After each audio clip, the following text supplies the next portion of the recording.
Hi, my name is Magda and welcome to this week's episode of Psychology for Marketers, in which I will share with you 11 habits from outside of your career life that will actually help you become more successful in your business.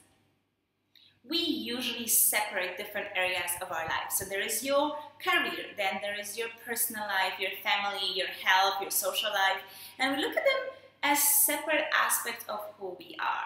But the thing is that they actually are interconnected and much more than we really give it credit to. Because if you want to be successful, let's say with your health, if you want to have good health, it's actually been proven that you need really good relationships, you need to make enough money.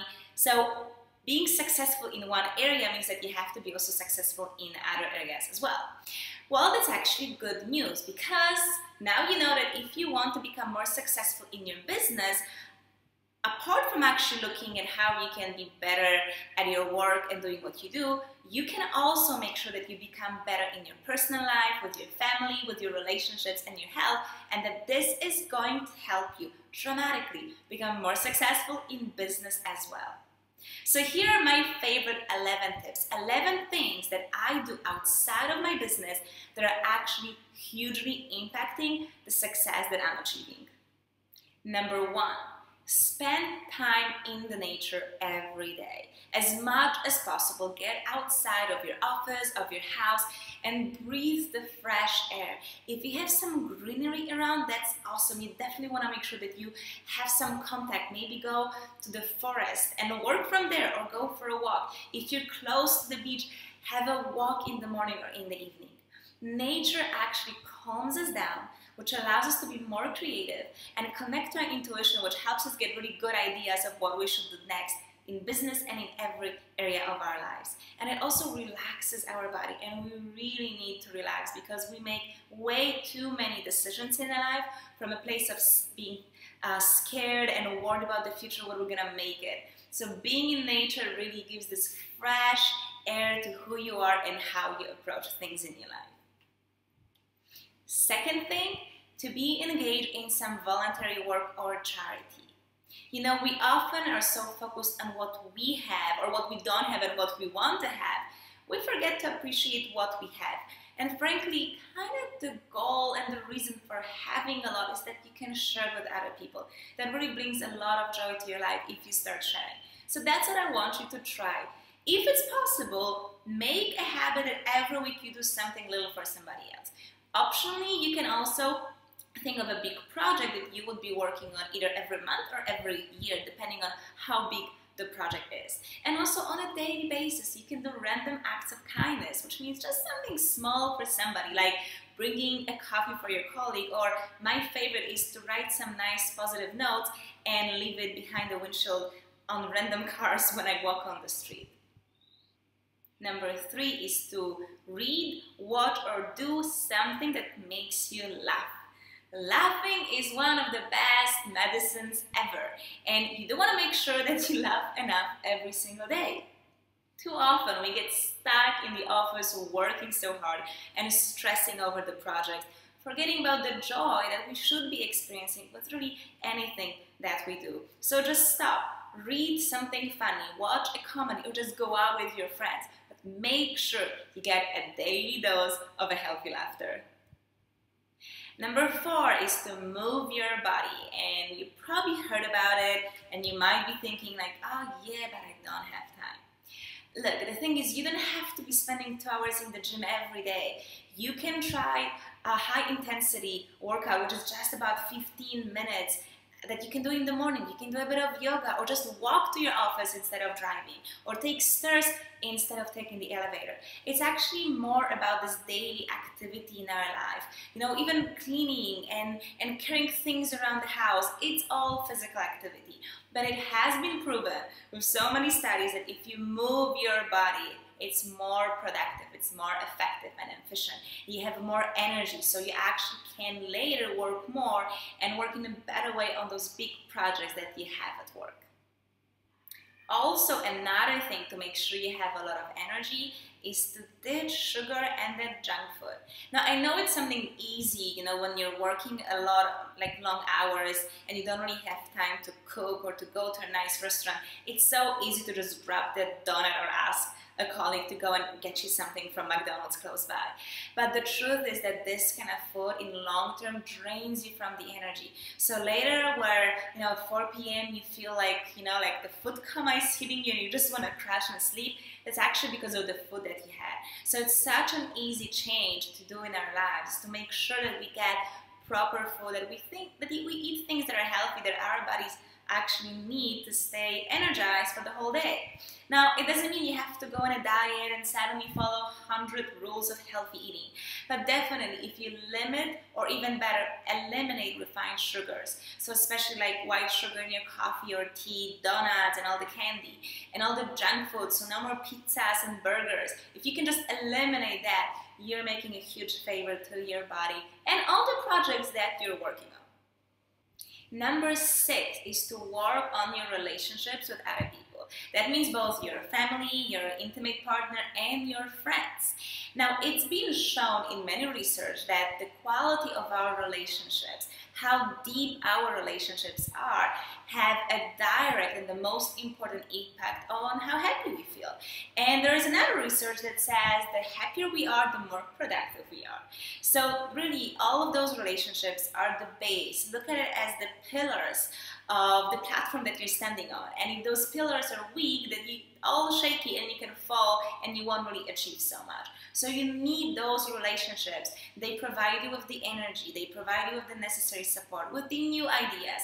It's really very refreshing for anybody to have very strong relationships. So make sure you invest enough time into nurturing all of them. Number 7 is to become a man of faith. Now, I don't mean that you have to be religious, but if you are, that is actually one of the ways to approach it. But it can be also spirituality, meditation, or any form of mindfulness. But the idea is that people who believe in something else, in something bigger that they don't understand and have no control, actually have certain qualities that are very important for becoming successful in business. First of all, it's believing in themselves and believing that things are going to work out. So if you have this big project that you're working on, of course you're taking some risks. So having a strong belief that everything is going to work out and that you are capable of accomplishing it, it's necessary to actually succeed. So there's this quote, which I love, by Henry Ford, which says, "Whether you believe you can or you can't, you're right." And people of faith actually have stronger belief that they can. And second thing, when you believe in something bigger, something that have an impact on your life and the universe, then it's also easier to just kind of let go. When things are not going exactly the way you want them to be, we have a tendency to resist and fight back. But resistance actually doesn't help us. It makes whatever we're fighting even bigger and more prominent and more persisting. Instead, you just want to let go, because usually when things are not working the way we want them to, it's a sign that we need to pivot, that we're not going actually the perfect direction. It's not our path. So letting go and looking at the situation in a more neutral way allows us to really progress faster. Number 8 is to practice active recovery. So be honest, how often does it happen that you come back after a whole day of work and all you want to do is just crash on the sofa and watch TV? Now, that's how we usually rest, but the truth is that this kind of resting is not actually resting for your body or your mind. Instead, the way that our body and mind prefers to be rested is through what's called active recovery. So instead of just kind of shutting your brain down and watching some stupid TV shows, do something that's creative and that engages you, but just different parts of you. So if you were using a lot of your brain, you had some, maybe a lot of calculations to do, maybe go to the museum or paint, do something artistic, or go to the gym. But anything that still engages you, engages some part of you, and then allows to rest the other part of you. One of my favorite ways to recover is go for a massage. It's actually super healthy for our body to be massaged seriously once a week. That's what we should be getting. Another thing is that I have a lot of projects, and Some projects are the most important. These are the projects that make me money.